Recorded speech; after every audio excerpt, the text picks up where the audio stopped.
I genuinely believe we've got a once in a generation opportunity to build a world-class internet company out of India. We just had to push ourselves through some really tricky moments. We went from close to zero in scale to 200 million in 6 months. Right? And I would not recommend that to anybody. Really do it for the love of building. That should be the end goal. The end goal should not be, I build so I can make XYZ. I'm building so that I have the opportunity to wake up in the morning and build again. Welcome back to another episode of How to Build the Future. Today, I'm thrilled to be joined by Adit Palicha, the co-founder and CEO of Zepto, which delivers groceries to your door in just 10 minutes. There are up to 1.5 million orders a day across 50 cities throughout India, with over $3 billion in GMV and growing 300% a year. And they're a unicorn at a $5 billion valuation. Adit, it's great to see you here today. Thanks so much for having me, Gary. I appreciate it. So when you were getting started, there were some pretty big players already in the space. Yeah. Swiggy, Zomato, even Amazon was at it. How did you approach that? When we started and we were very small, there was no sort of grand strategy or ambition, right? Again, most of it was bottoms up from users in the very early days. But looking at it now, I think the reason why we're able to make a dent and create this scale is because a lot of the people that were in the market in the early days of grocery delivery in India were trying to build its supply chain backward instead of user backward or customer backward, right?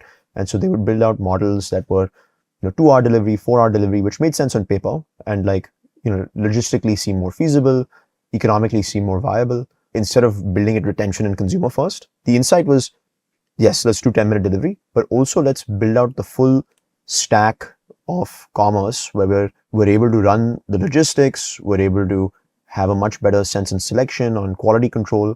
And sort of that audacious thinking put us in a position where not only were we able to build a better product for users, but over time, and now sort of what's playing out is that if you build a better product for users, you also end up with a better P&L and a better economics, right? So if users love the platform, your CAC is lower, the throughput you're able to get into your supply chain is much higher, your costs come down, and now we're basically seeing the economics play out pretty beautifully. Better than the 2-hour and 4-hour models because of how sticky the users are. So I think basically that's the dent that we had. We were just thinking first principles, user customer backward versus a lot of the big guys, the big behemoths that had sophisticated P&Ls and finance teams were thinking supply chain backward. I guess if you win the consumer, you can win everything. Yeah. And the big companies sometimes lose sight of that. You're 22 now, but when you were 17, you had reached out to Jared Friedman, one of our partners here at YC. Tell us about that story. So we were just actually supposed to come here in California and study, but the pandemic hit. So the freshman year that we were supposed to have at Stanford basically got postponed by a year. We decided to take a gap year. And my co-founder and I were sitting in Mumbai, really had nothing to do, no sort of fancy internships at Goldman or anything like that lined up. So we just decided to hack around, work on a project. And it just started off as a WhatsApp group where we were delivering groceries for our neighbors because it was a nightmare to get groceries in the first wave of the pandemic. And that slowly kept iterating as just a fun project. And we were talking to people on Hacker News about it and, just sharing updates. And I think one day we saw a posting, get 10 minutes with a YC partner. And we said, wow, this is, YC was sort of this, for two kids on the other side of the world, was just sort of this mystical land, right? Where we were this hobby of building cool stuff, people actually do it for a living somewhere in the world, right? Mm-hmm. And so we said, wow, we'd love to talk to a YC partner. And Jared was kind enough to agree after we flooded the comment section saying that, give us time. And Jared sort of gave us the benefit. And yeah, we had I think it was an 8-minute call. We gave him a quick sense. He's like, hey, there's a company in the US called Instacart that does something similar to what you guys are doing. Maybe this could be a business. Have you ever thought of that? We said, not really. But then he said, no, this could actually be something meaningful. Have you ever thought of applying to YC? And that's for the first time when we thought, wow, is this I thought this was just a project, but actually could be something meaningful. What was the first demo like? How did that sort of come together? Yeah. I mean, the first real interaction with the customer was basically a WhatsApp group. There was an old lady down the road from where we were staying in Mumbai that was really struggling to get groceries and she stayed alone. And so we were just delivering groceries for her. And, she would basically say, hey, you're going to this grocery store down the road. Why don't you also go to the butcher store? That was the first real interaction with the customer. And we should be able to do multiple stores. And then she started adding her friends to the WhatsApp group. And so more and more people kept ordering. But that was the early days. And then I think the first real product that we built was probably, I would say, 2 months after the first delivery, or like a month and a half, 2 months after the first delivery. And at the time, it was called Kirana Cart, right? And it was a pickup and drop service similar to what Instacart is in the US. That, prototype probably would have taken like 72 hours to build. I'll attribute most of the heavy lifting to my co-founder KV, right? But we built it. We asked the users to move to that app, and that's how it started. There was no like launch moment per se. It was just like getting feedback from a customer on a doorstep and just cycling around, and that just like slowly iterated into something more and more meaningful day by day. But there was no like one like boom, now you're a startup, right? That never actually sort of happened until we got to YC, I guess. The initial model for it was Kirana Cart, and then what's a Kirana for some of the folks watching? Sure, no, Kirana basically is the Hindi word for mom and pop shop, right?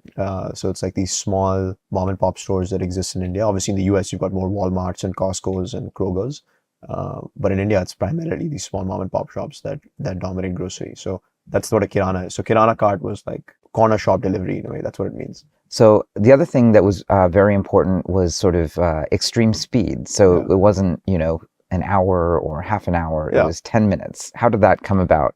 So I think when you speak to most people in the US, they think of 10 minutes as like a convenience value proposition, but actually in India, it's very different, right? So, if you look at India, the overwhelming majority of consumption actually happens within 4 kilometers from your house, which is very different from the US, right? Like the frequency of purchase in India is 4 times more for grocery than it is in the US.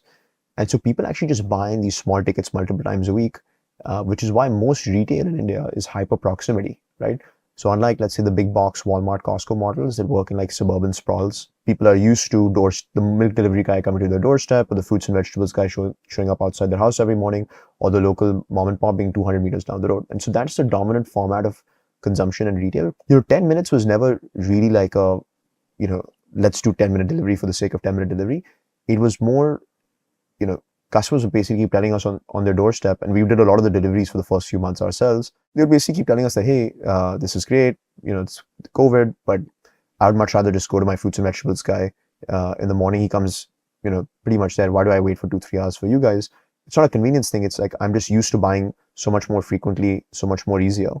And so that's when we sort of gradually moved shorter and shorter delivery times to have the ability to create that doorstep-like experience. Now, obviously, at scale, the insight is that it's not just important because people are used to it, but it's a necessity because you've got a lot smaller household sizes in India. You've got a low penetration of four-wheelers. You've got much more perishables that people buy. People have got lower disposable cash. So they don't actually have the luxury of buying in bulk.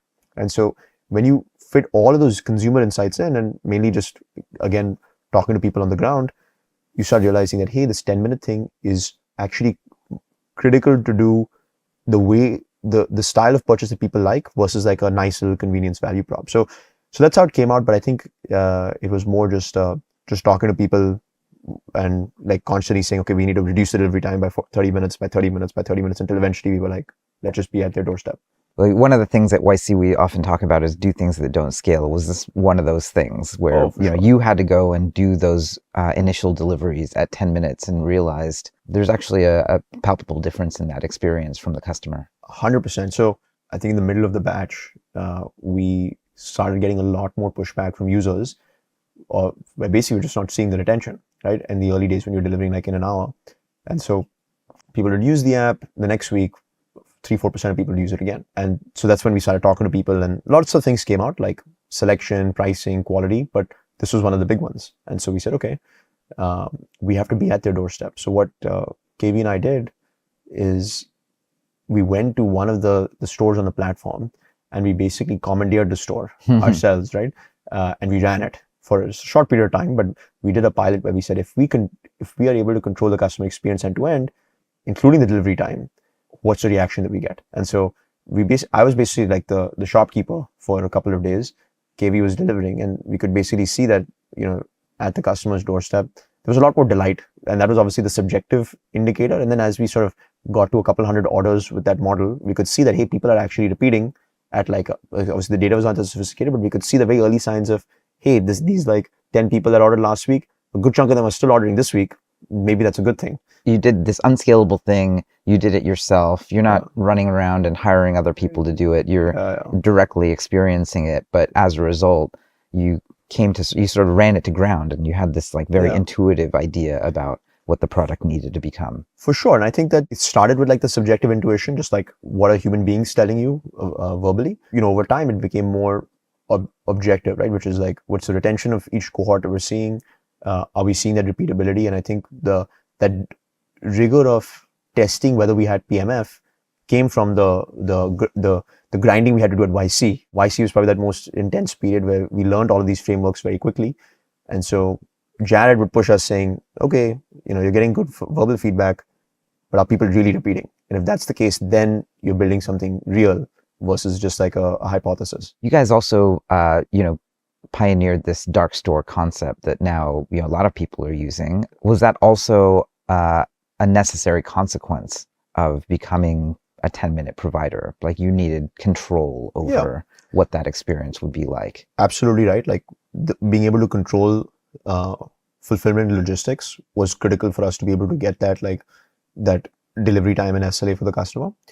But more importantly than that, other people think of us as like a 10-minute delivery provider here. If you go onto the ground in India, we're sort of looked at more as like a hyperlocal Amazon, not just like good serviceability to the customer, but also great selection, great quality, great pricing across. And today we're doing not like 700, 800 products. We're doing now almost 45,000 to 50,000 products that you can order on Zepto. Everything from like oranges and apples all the way to earphones and hoodies. We're basically building out an internet supermarket chain, right? Although people sort of anchor on the 10-minute piece, owning the full stack logistics is also pretty consequential for all the other axioms of customer experience, right? So it's speed for sure. And then there's also quality, there's also selection, and there's also price. And so all four of those pillars of customer experience improve dramatically, at least in our experience, when you're able to just like control the entire stack. So I think as a result of owning it, we're able to do, 50,000 products. We're able to control the entire supply chain on the back end and get better quality of produce for customers. Now at scale, we're able to cut all the inefficiencies in the back end and give them better prices, right? And so all of that is at the end of the day helpful to the customer. So the customer thinks of us as, 10-minute delivery is what got our foot in the door, but now they're basically thinking of us as their go-to like supermarket chain in India or their go-to one-stop shop. One of the blessings that we had pretty early on is that and you remember this as well, right? Very early in the company's life cycle, we got hit by March 2022, where capital markets basically fell off a cliff and we couldn't raise capital. And we had two competitors that had 7 times the cash on balance sheet than we had, right? And so that was like a big forcing function, right? Like execute or die was the philosophy in 2022, 2023. We had to just create as much efficiency, create as much operating leverage as we could very quickly, maybe faster than a lot of other consumer internet or e-commerce companies have globally, very much early in our life cycle because it was existential, right? And in retrospect, that was the best thing that could have ever happened to us, because when we are now well capitalized, we're able to not only allocate that capital better, but we're able to do it more efficiently, get more growth for a lot less investment, right? And so essentially what happened is that we got to this point in March, April 2024, where we had gone from zero in August of 2021 to 2.5 years later, we had hit about $1 billion in GMV. And the business was actually pretty close back then to EBITDA and operating cash flow break even. And once we were in that point, we were able to show, hey, 70% of our markets are profitable. The most mature markets are touching 4 to 5% EBITDA. And they're turning profitable faster and faster. And we're still able to grow, but why don't we accelerate, right? Like if the economics are working, then we should actually be accelerating into the business instead of, trying to cash our chips in at just $1 billion of GMV. We've got an opportunity to build, the largest, grocery player in India, which is a $700 billion market, right? And so if I'm in that position, we can easily build 20, 25, 30 billion of top line. We should be accelerating today. We should be doubling down. And that's what's basically happening as we speak. What are some of the bumps that you hit in the road? And even as a 22-year-old founder, how did you think about, holding teams to account? Like these are sort of the more difficult things, especially in 50 different cities. Like were there cities where the numbers didn't work out and you had to find a new leader, or did you have to react to different specific things in different cities that were surprising? I would say some of the biggest roadblocks have been people and talent related. Like the most fundamental input for our company is execution excellence, and like the most important input to execution excellence is high quality talent. And so the biggest mistakes I've made as a consequence of that are the wrong hires in some cases, or the wrong people management. So in retrospect, the setbacks have been, oh, we could have done, let's say finance better, or marketing better, or, category management better, or ops better if we had the right person. And those mistakes are very costly, especially in that 2022, 2023 period where it was existential for us. And so there were situations where we had, not so much cash, we almost effectively could have died in that Silicon Valley Bank thing, if you remember that, right? Absolutely. Yeah. We had a lot of our cash in that period. Some of those mistakes could have been very costly. And so yeah, like I think at a high level, just getting like the right folks on board, we've made some mistakes initially, and now I think we've learned from them, and that helped us. Yeah. Let's go a little deeper into some of the existential moments for Zepto. Sure.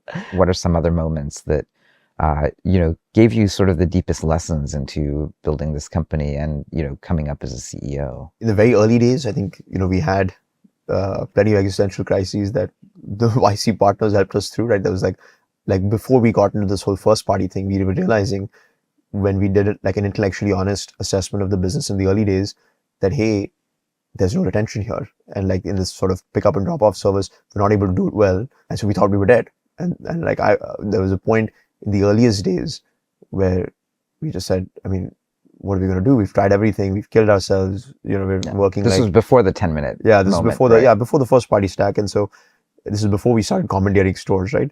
And we said, hey, this model is just not working out. We thought it was going to be perfect. We'll just do this model. It's going to grow. Everything's going to be great. Got a reality check. After like a few months of like hitting the wall, we said, is there even a model that works? And like pretty much everyone was telling us that, hey, grocery delivery in the world has never worked really that well, other than a few exceptions. India, there was lots of companies that came before us. There was a graveyard.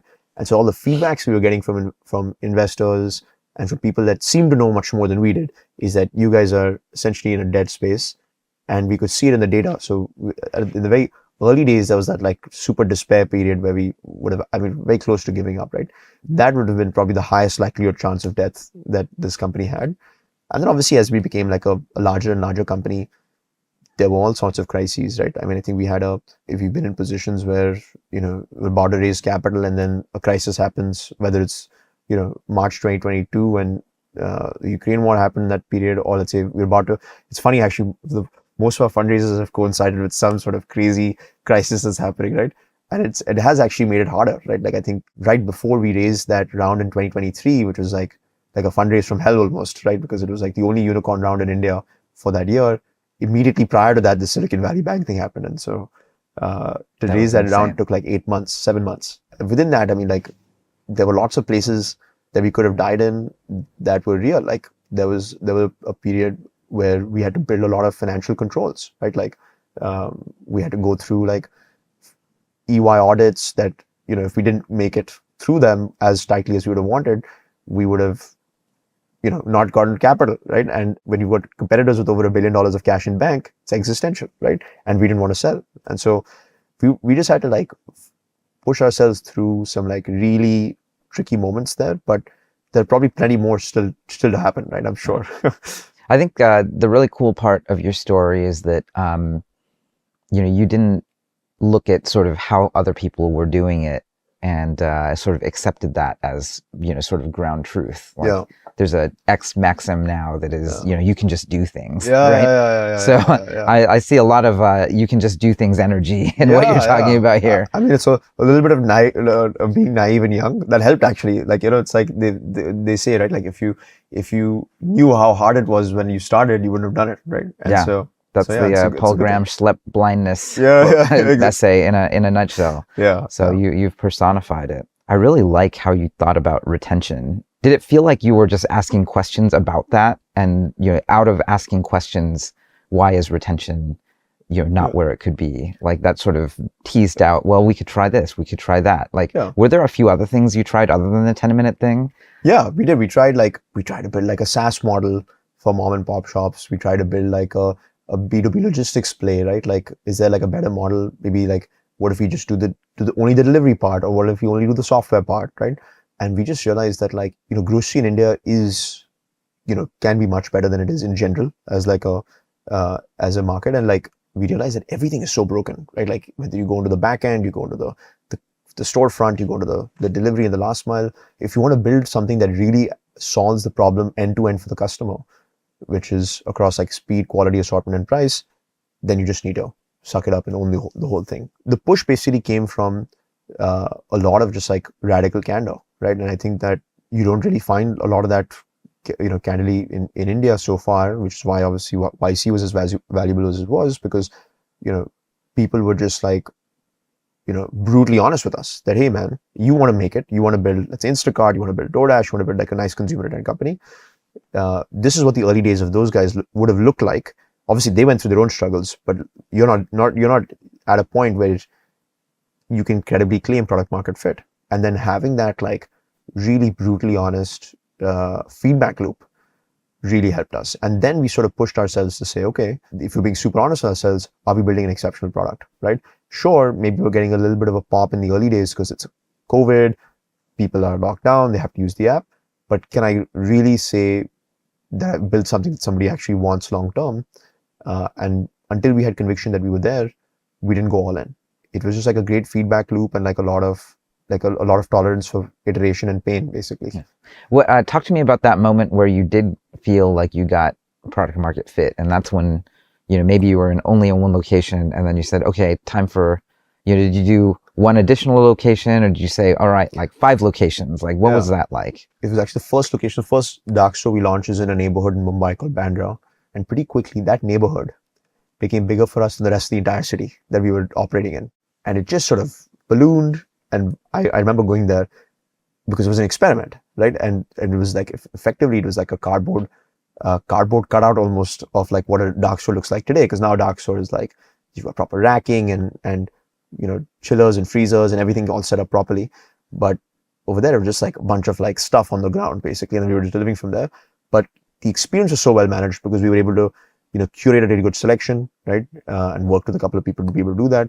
We were able to get the deliveries consistently. And so it just started picking up very rapidly. And long story short, I mean, I did a couple of deliveries and I was like, wow, people really have a spark in their eye when they're getting like a delivery here versus like what I'm used to, which is, oh, this is bad, delivery's delayed, items are not right. So yeah, I think that was like the aha moment. And that is also when we got lucky to just keep getting like the right mentor at the right point of the journey. And so that's when our Series A investors, which was Nexus in India, basically came and said, hey, this is real product market fit, probably, right? And we said, I mean, are you sure? Like, we were very cynical, right? That's when I think at the right time, at the right place, we met the people that gave us the conviction that, you can actually try this again in the second store, try this again in the third store. And that's when it started just really picking up. We went from basically like close to zero in scale to like 200 million in run rate scale in like 6 months. Right. And I would not recommend that to anybody ever again. It caught fire. Like people really wanted it. They were like pulling the product out of you. Like, when are you coming to my neighborhood? Yeah. And even like I mean, obviously it was 2021, so it's crazy, right? But even from a capital perspective, we went from like effectively the 125K from YC to like a $9 million round to a $50 million round to a $100 million round in like 4 months. and that was obviously crazy back then. In hindsight, it was probably the right thing because that was like sort of the inflection point to just go all in on. And then in 2022, we stabilized and said, okay, let's start building a business out of this. I guess given that, like, do you consider Zepto a success? No, absolutely not. Like, I mean, not even close to it. I think we've got a couple of decades before we can realistically say that we've won. I genuinely believe we've got a once in a generation opportunity to build like a world-class internet company out of India. And, sitting in places like this, you get really humbled because you realize that, wow, like look at the kinds of quality of companies that have been built in the US and in other parts of the world. And I don't think we're there yet. And until we can credibly come in and say that, hey, we're able to hold our own to some of the best globally, like an Amazon or a DoorDash or a Mercado Libre or all these other companies, then I don't think we've won. I also think that the ambition is less about like, oh, this valuation, this, that. Like, it's now come to a point where you just really want to build something exceptional that can be like a benchmark for the rest of the ecosystem. So I think it's going to take 20, 30 years to get there. We are very excited to do that for the next 20, 30 years minimum, and then much more. And we just have to execute like crazy to make that happen. So that's what we're trying to do. Yeah, people are always overestimating what they can do in 1 year and way underestimating what can happen in 10 or 20. Yeah, 100%, 100%. So you once tweeted, nothing against work-life balance. In fact, I recommend it to all our competitors. Yeah. Stupid idea. I think about that often. I mean, I think it is possible to have balance, but you can run your work like a really good marathon. Yeah. Oh, for sure. I think for the people that like work at a company like Zepto, I'd say that, join here if you're really looking to do the best work of your life, right? And like, this is the place that is going to get that out of you, right? Because it is a very execution focused culture. Everyone is really deep into the game. When you're just like in these super execution focused cultures, then you're really like accountable for real problem statements every day, you can actually just become like the best version of yourself. And I think it's not for everybody, right? That sort of mindset and thought process, but it is for like the super ambitious, the super capable that really want to get the best out of themselves. And it's not forever, right? You're not going to have to do this, like work so hard for many, many decades, but like you definitely need like, I believe portions in your life where you take yourself to the maximum, right? And really achieve a lot. And I think Zepto is sort of that place. It doesn't feel like work, at least for me. And I know that that's not a realistic expectation for, today we've got like 3,000 plus corporate employees, right? And mainly ops folks, but like with 3,000 people, I know it's not realistic for me to tell everyone that, hey, love what you do, work 7 days a week. It's not realistic, right? But at least for KV and I mean, it feels like the journey of a lifetime, right? And like, there's nothing more exciting than this to be spending time on. So that's I guess the thought process. But what I will say though is, if you don't really have like a mission that excites people, right, then you can't push them to that level to really give them their all. And I think that like SpaceX is a good example of a company that is just able to like get the maximum out of people because it's such an inspiring mission. Now, obviously, we're not sending rockets to space; we're delivering groceries. But I think that the mission that at least I like to try to bring out is that, guys, let's build like a truly great internet company in India, and let's like kick off the internet revolution in India that should have been much bigger than it is today. I mean, I think we can create 10x more value for the country than we have so far. I mean, if you look at even like places like China, right, the dynamism came from the internet companies, and then that spread everywhere, right? So maybe we can play a small part in that. That would be great. What are some of the unique advantages and challenges you've experienced building a startup, specifically in India? So I think the advantage is that the talent is incredible, right? And I initially didn't realize this deeply, but we interviewed like American engineers, and obviously they're exceptional, but we said, hey, the guys that we have are as good, right?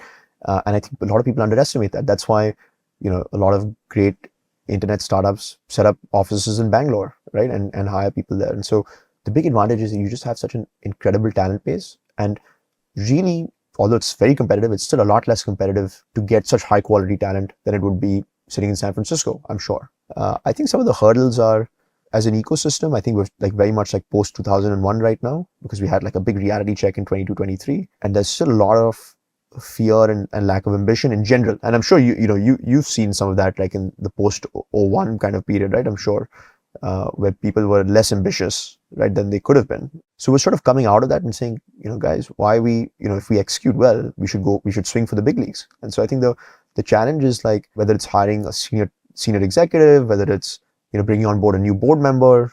I feel sometimes, and so does Keval, like a little bit in the minority camp where we're saying it's very easy to be at like 3-4 billion of GMV and just take it easy, right, and just get to break even and then build a nice little company, go public. You'll do well, right? But wouldn't it be much better to go for 5x that, 6x that? And if the opportunity is there, why not go for it? And so I think in the US, that mindset is sort of taken for granted. Everybody has that here, right? It's such a special place because of that, right?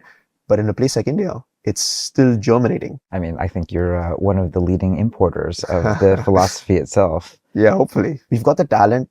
We just need to get that mindset, the dynamism, basically, right? So, what else do you have on the plate and sort of in your vision for Zepto over the next 10, 20 years? I think from our perspective, there's a lot of areas to innovate in like Indian consumer internet. And we don't want to get distracted where we just try multiple verticals. Like we really want to just go deep into the compounding flywheel that we have of product market fit and say, how do we just keep improving our product market fit? I believe that PMF is like, it's not static, it's dynamic, right? You can keep improving it over time if you keep innovating. And so there are like a few exciting innovations we're working on. So for example, there's Zepto Cafe, which is basically first party food delivery that we've now started to build into our dark stores, where in like a 3,500 square foot facility, we'll have 250 square foot that's allocated for coffee, tea, snacks. Like if you've been to 7-Eleven in Japan, for example, or even Amazing, in the US, yeah. you have all that. Amazing in Japan, not so good here. Yeah, exactly, right? And so that it came from the same inspiration, right? Like, Yep. can we build that out there?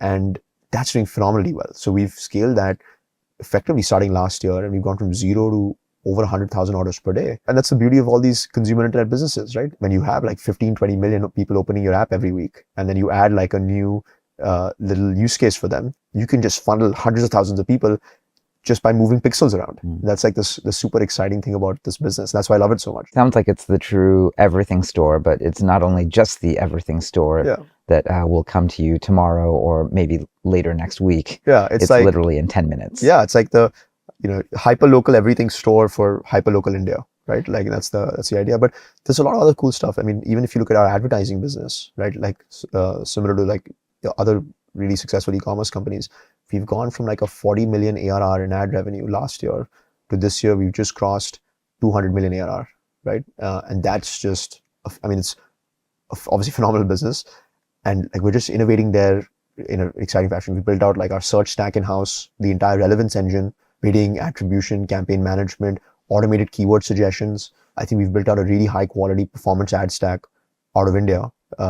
For one of the first players to have actually been able to do that. Obviously, Flipkart and a few other folks have done it, but we built it really quickly, and it's giving us a lot of value, and that business is also scaling. So ads is another big focus, cafe is another big focus, and there's all sorts of other stuff. And we're starting to get into electronics as a category, general merchandise and apparel, cosmetics. So we're just getting more and more into as many use cases as we can find, and all of it is user backward, right? And so I basically spend time with the team looking at, hey, what are people searching for that we're not able to give them? And then let's start adding those use cases. So when people started searching for coffee, we said, let's put in Zepto Cafe. When people started searching for lipstick, we said, let's start adding cosmetics. And so that's the flywheel is spinning as a result of that, where we're getting better retention and we're getting a better P&L end state as a result of that. And there's a lot more to push on that. So very early, but I think we could, maybe we'll be talking, hopefully, if we execute well, it's a big if, but if we execute well a few years from now, we'll be talking about a new form of e-commerce that we've sort of invented out of India. And I think, the Chinese guys were able to invent new forms of e-commerce too, right? So why can't we? Going through your description of how Zepto works in India, it actually sounds way more awesome than what Amazon is doing. Amazon tried to do some of these, faster delivery type things. They scaled them back. Like we sort of don't know if we'll ever actually even see them. If anything, it's heartening and pretty exciting for the Indian ecosystem in that there is this very powerful energy where you can just do things and it's alive and well. It's happening in the other side of the world too. Yeah. So we're in this age of intelligence, as Sam Altman calls it, and I'm a deep believer in that. 100%. What are you seeing at Zepto? So the way that I look at it is, we're like a very nascent internet native company, and I was actually talking to someone senior at Microsoft yesterday, and he gave me a really good framework, which is we're basically the application side of the AI acceleration, right? And if I have to figure out what applications I need to prioritize, because in the end, all the applications are going to be, fully fleshed out, either through agents or something else that I don't know, right? But my job right now as CEO is to say, okay, what are the applications that I need to expedite that I need today that are core to my business? And what are the applications that will probably come out on their own and are non-core to my business, but I'll use them, but are non-core to my business. So for example, let's say non-core would be accounting, right? Can I make my accounting 10 times more efficient, 10 times more accurate? Eventually 100%, there'll be an agent that does that for me. Can I make my legal contract work that I do at scale? Can I make that, much more efficient? Absolutely I can, right? And we have a lot of that stuff that we have to do in India, right? But those are not really core, and someone is going to solve that for me later, and I'll pick up an agent or whatever is, much more than I do, right? A year from now or 9 months from now, and I'll solve that problem. But today, what I'm focused on the application side is what are the things that are super core that I need today, and I will build some of that I'll build some of the capability in-house to be able to apply that as soon as possible to my business as an internet native company. And so, for example, let's say the ads business that I was talking about, right? So automated keyword suggestion, for example, or bidding and attribution, we were able to get much better, return on ad spend for our clients on the ad side, like Unilever and Procter & Gamble and Coca-Cola. We were able to do that because we started training on Llama to try to build out to basically build out the relevance engine in-house. And that gave us much better results. And we were able to surge the ads business as a result of that. So that had a big impact on bottom line. Or for example, the easiest application that everyone knows is customer support. And now that's obviously playing out. But we said we need this customer support stack much quicker. So we've built out like a crack team that's, again, training on some of the foundational models, looking at all our data. Let's say like rotten bananas, for example, because we do 1.5 million orders per day. So there'll be a rotten banana, there'll be a delayed order, or there'll be all those sort of customer support tickets. I'm basically saying, let me just train this model myself, or whatever. Let me use what exists out there and give them my data and build out an application for myself and start automating every ticket. And so today, greater than 50% of the tickets that are raised on Zepto, not just like a rules-based chatbot, are actually solved dynamically by a generative chatbot that's been modified for our exact use cases, right? So we're focused on like these key things like search, ads, customer support, forecasting, supply chain forecasting, another core part of the business. We built a lot of not generative AI, but a lot of deep machine learning work that we've done there. That's exciting. I mean, I think one of the observations is that basically these are not solved problems yet, and that's actually exciting. And or for sure, even this idea that you could do the everything store across every category, and you can, basically snap your fingers and add almost any new category. Yeah, it's 100%. All of these things are actually empowered by the technology themselves, and those are coming at a more and more rapid pace, actually. Maybe to wrap things up, I guess my favorite question often is, what advice would you give the 17-year-old version of yourself? And it was not too long ago, but it feels like in founder terms, the founders live many, many lifetimes every single year. So what would you say to that person right now? When I started, I was still a little bit extrinsically motivated, but I didn't really internalize that, like I'm doing this just purely for the love of building. And then that is sort of the maturity journey that I've been on when I think the first year or 2 years or 3 years of the company, when everything was breaking and we were going to die multiple times, right?